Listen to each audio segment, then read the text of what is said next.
Hello students, my self Avinesh Saini. और जो हमारी सीरीज चल रही है James of NCERT and the most important concept of physics, आज हम उसमें आपके साथ डिस्कस करने जा रहे हैं फ्रिक्शन चैप्टर का एक ऐसा टॉपिक जिसमें स्टूडेंट्स को बड़ी समस्या आती है और वो फ्रिक्शन में यहीं पर आकर बार बार अटक जाते हैं, जिसका नाम है टू ब्लॉक सिस्टम। दो से ज़्यादा ब्लॉक्स भी हो सकते हैं, लेकिन आईटी में दो ब्लॉक से ज़्यादा क्वेश्चन कभी आते नहीं हैं। तो इसका क्वेश्चन भी अगर आपने अच्छे से इस टॉपिक को कर लिया तो 3-4 ब्लॉक वाले क्वेश्चन भी आप बहुत इजीली सॉल्व कर सकते हैं। सो इसका मैं आपको पर्टिकुलर स्टेप बताता हूं कि कैसे इनको सॉल्व करना है टू ब्लॉक सिस्टम को, और किस तरीके से आप इन क्वेश्चन को बहुत इजीली सॉल्व कर सकते हैं। लेट्स से ये रफ सरफेस है। इस सरफेस के ऊपर यहां कोई ब्लॉक रखा हुआ है ए और इसके ऊपर एक दूसरा ब्लॉक रखा है B. All the surfaces are rough. अब सिचुएशन क्वेश्चन में ऐसा आ सकता है कि लोअर सरफेस स्मूथ भी हो सकती है और लोअर सरफेस रफ भी हो सकता है। दोनों के बीच में फ्रिक्शन है, यहां पर ही फ्रिक्शन है। इस सरफेस पर कोफिशिएंट ऑफ स्टैटिक फ्रिक्शन है mu S, coefficient of kinetic friction है म्यू के। और जो अपर सरफेस है यहां पर कोफिशिएंट ऑफ स्टैटिक फ्रिक्शन है mu S dash, coefficient of kinetic friction है म्यू के डैश। हो सकता है कि एक ब्लॉक पर फोर्स अप्लाई कर दिया जाए, हो सकता है दोनों पर अप्लाई कर दिया जाए, हो सकता है लोअर पर या अपर पर। तो अगर मैं ये मान लेता हूं कि हमने इस ब्लॉक पर एक फोर्स अप्लाई किया F, तो आपसे पूछा जाएगा कि बताओ दोनों ब्लॉक्स का एक्सेशन कितना है और इन सरफेस पर कितना कितना फ्रिक्शन फोर्स एक्ट कर रहा है। So students, you know friction force does not opposes motion. Friction force कभी मोशन को अपोज नहीं करता है। Friction force always opposes relative motion. तो जैसे ही आप इस ब्लॉक को खींचेंगे, इन दोनों के बीच वाला जो फ्रिक्शन है ए और बी के बीच वाला फ्रिक्शन, वो तो तब एक्टिव होगा जब ए और बी के बीच में स्लिपिंग होना चाहिए। लेकिन यहां स्लिपिंग तब तक नहीं हो सकती जब तक ए आगे चलना स्टार्ट ना कर दे। तो इट मींस सबसे पहले जो ग्राउंड वाला फ्रिक्शन है उसको मैं एफ जी लिख देता हूं, वो एक्टिवेट होगा। और वो एक्टिवेट अगर होगा तो जब तक ब्लॉक ए मूव ना करे तब तक इन दोनों के बीच का फ्रिक्शन जीरो बना रहेगा। So now you can see ground पर फ्रिक्शन जो लग रहा है इसमें स्टैटिक कोएफिशिएंट ऑफ फ्रिक्शन भी गिवन है, काइनेटिक फ्रिक्शन कोएफिशिएंट भी गिवन है। पहले कौन सा फ्रिक्शन एक्ट करेगा या इस ब्लॉक को स्लिप कराने के लिए हमें किस फ्रिक्शन से पहले निपटना पड़ेगा? पहले आपको निपटना पड़ेगा स्टैटिक फ्रिक्शन से, और ग्राउंड सरफेस पर लगने वाले स्टैटिक फ्रिक्शन की मैक्सिमम वैल्यू वो होगी mu s into N. Normal reaction इसी सरफेस का लिया जाएगा। अगर इस ब्लॉक का मास मैं एम ए मान लेता हूं, इस ब्लॉक का मास एम बी मान लेता हूं, तो ग्राउंड सरफेस पर टोटल नॉर्मल रिएक्शन हो गया M A plus M B into G. तो इस स्टैटिक फ्रिक्शन की मैक्सिमम वैल्यू हो गई mu S M A plus M B into G. जब तक हमारा एक्सटर्नल फोर्स इससे बड़ा ना हो जाए तब तक ए ब्लॉक स्लाइड करना स्टार्ट नहीं करेगा। So till capital F is less than और equal to mu S M A plus M B into G, acceleration of A will be equal to acceleration of B and this will be equal to zero. दोनों रुके रहेंगे। जब नीचे वाला ही नहीं चला तो ऊपर वाला क्यों चलेगा? उस पर तो कोई फोर्स भी नहीं लगा और इस सरफेस पर फ्रिक्शन की जरूरत भी नहीं पड़ेगी। यहां वाले फ्रिक्शन को मैं एफ डैश मान लेता हूं, तो दोनों सर ब्लॉक के बीच में फ्रिक्शन लगेगा वो जीरो लगेगा।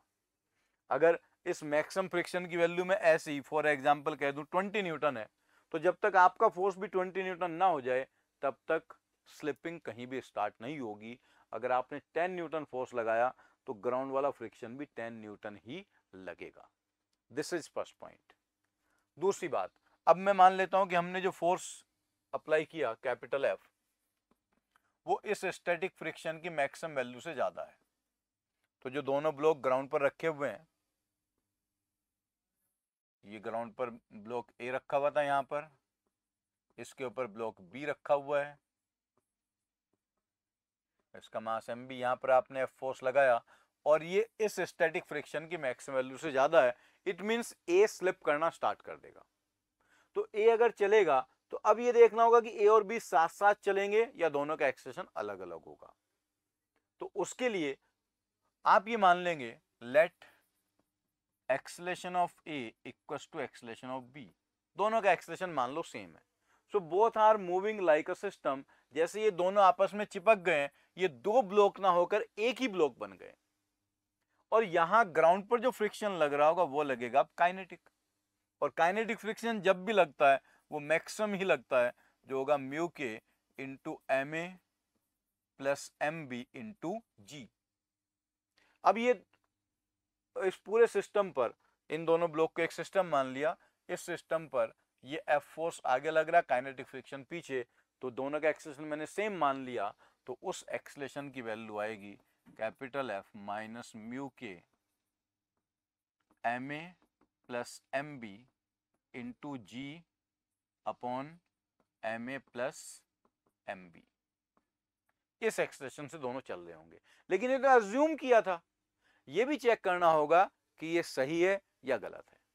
तो उसके लिए आप इनमें से किसी एक का फ्री बॉडी डायग्राम बना लो। मैं सपोज अपर ब्लॉक का फ्री बॉडी डायग्राम बना लेता हूं, बी ब्लॉक का। तो बी ब्लॉक पर बाहर से तो कोई फोर्स नहीं लगाया हमने, इस पर अपना वेट नीचे की तरफ है, नॉर्मल रिएक्शन ऊपर है। बी भी आगे चल रहा है, तो बी पर यहां जो फ्रिक्शन है वो आगे की तरफ लग रहा होगा, और बी का एक्सेलरेशन आपको पता है, तो इस फ्रिक्शन की वैल्यू होगी mass of B into acceleration A. तो इस सरफेस पर जो फ्रिक्शन एक्ट कर रहा होगा उसकी वैल्यू होगी mass of B into F minus mu के M A plus M B into ji upon M A plus M B. इतना फ्रिक्शन यहां लगेगा। अगर ये फ्रिक्शन, इसको आप ऐसे कह सकते हो this is the required friction, इतना फ्रिक्शन आपको चाहिए दोनों ब्लॉक को साथ साथ चलाने के लिए। और अगर दोनों ब्लॉक साथ साथ चल रहे हैं, इनमें स्लिपिंग नहीं हो रही है, तो इनके बीच में स्टैटिक फ्रिक्शन लग रहा होगा। तो ये जो रिक्वायर्ड फ्रिक्शन है, if this required friction is less than और इक्वल टू, यहां स्टैटिक फ्रिक्शन को मैं एफ एस डैश मान लेता हूं। इस static F S dash friction की मैक्सिमम वैल्यू से अगर कम है, तो दोनों ब्लॉक को साथ साथ चलाने के लिए जितना फ्रिक्शन चाहिए, स्टैटिक फ्रिक्शन हमारे पास उससे ज्यादा है, या कह सकते हैं वो स्टैटिक फ्रिक्शन फोर्स की मैक्सिमम वैल्यू से कम है, तो ये दोनों साथ साथ चलते रहेंगे। और आपने जो एक्सप्रेशन सॉल्व किया ये सही है, जो इन दोनों के बीच में फ्रिक्शन लगेगा उसका आंसर यही होगा। तो पहले आप अज्यूम कर लेंगे दोनों साथ साथ मूव कर रहे हैं, net force upon total mass से एक्सेलरेशन कैलकुलेट करेंगे, किसी एक ब्लॉक का फ्री बॉडी डायग्राम बनाएंगे और ये सॉल्व करेंगे कि दोनों को साथ चलाने के लिए कितना स्टैटिक फ्रिक्शन चाहिए, और मैक्सिमम स्टैटिक फ्रिक्शन जो यहां लग सकता है एफ एस डैश मैक्स, वो होगा इन दोनों के बीच में स्टैटिक कोफिशिएंट ऑफ फ्रिक्शन कितना था, म्यू एस डैश, और यहाँ नॉर्मल रिएक्शन कितना था, एम बी इंटू जी। तो ये जो रिक्वायर्ड फ्रिक्शन आया हमारे पास, अगर ये इस वैल्यू से कम है, so both the blocks will keep on moving together, और ये सही है। ऐसा नहीं हुआ, अगर ऐसा नहीं हुआ, लेट्स से सॉल्व करके आपका ये आ गया, इफ एफ रिक्वायर्ड वो एफ एस डैश की मैक्सिमम वैल्यू से ज्यादा आ गया, तो इट मीन्स इन दोनों ब्लॉक को साथ साथ चलाने के लिए जितना फ्रिक्शन चाहिए वो स्टैटिक की मैक्सिमम वैल्यू से ज्यादा आ गया है। So acceleration of A will not be equal to acceleration of B, and blocks are slipping, blocks slipping कर रहे हैं और वो दोनों साथ साथ मूव नहीं कर रहे हैं, और अगर वो स्लिपिंग कर रहे हैं तो उनके बीच में जो फ्रिक्शन लगेगा वो होगा काइनेटिक फ्रिक्शन। तो अब सिचुएशन ये बनेगी कि यहां पर जो दो ब्लॉक्स रखे हुए थे, ब्लॉक ए ब्लॉक बी, इसको थोड़ा सा ऊपर बना दिया मैंने, आपने यहां फोर्स लगाया कैपिटल एफ, इधर काइनेटिक फ्रिक्शन लग रहा है एफ के, यहां भी ए पर काइनेटिक फ्रिक्शन लगेगा एफ के डैश, बी पर वही एफ के डैश आगे लगेगा। तो जब ए का एक्सप्रेशन सॉल्व करोगे तो एक्सेलरेशन ऑफ ए आएगा capital F minus kinetic friction F K minus F K dash upon M A. F K की वैल्यू होगी mu into N, mu into M A plus M B into G, F K dash होगा mu dash into M B into G.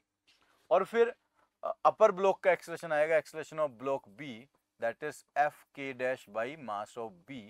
अब यहां वाला जो friction होगा वो होगा mu k dash into M B into g by m B. तो m B cancel हो गया और एक्सलेशन ऑफ बी आ गया म्यू के डैश इंटू जी। आप ये देख सकते हैं जब दोनों का रिलेटिव मोशन स्टार्ट होगा तो उस टाइम के बाद ये जो एक्सलेशन है ये कांस्टेंट हो जाएगा बी का एक्सलेशन। मतलब जिस ब्लॉक पर आपने फोर्स नहीं लगाया उसका एक्सलेशन कांस्टेंट रहेगा और जिस ब्लॉक पर फोर्स लगाया उसका एक्सलेशन लगातार बढ़ता जाएगा। So this is how we calculate और solve the situation of two blocks problem. और मैंने इसमें एकदम एक्सट्रीम केस कंसिडर किया था जहां दोनों ब्लॉक पर फ्रिक्शन है, ग्राउंड पर भी है और दोनों ब्लॉक के बीच में भी है और दोनों में कोफिशिएंट ऑफ स्टैटिक और कोफिशिएंट ऑफ काइनेटिक फ्रिक्शन अलग अलग है। तो ये इन टाइप के क्वेश्चन को सॉल्व करने के फिक्स स्टेप होते हैं। आप इस क्वेश्चन को ध्यान से देखिए और फिर खुद से 2-3 बार सॉल्व कीजिए, आपको टू ब्लॉक्स प्रॉब्लम में कहीं कोई समस्या कभी नहीं आएगी। Okay, thank you very much.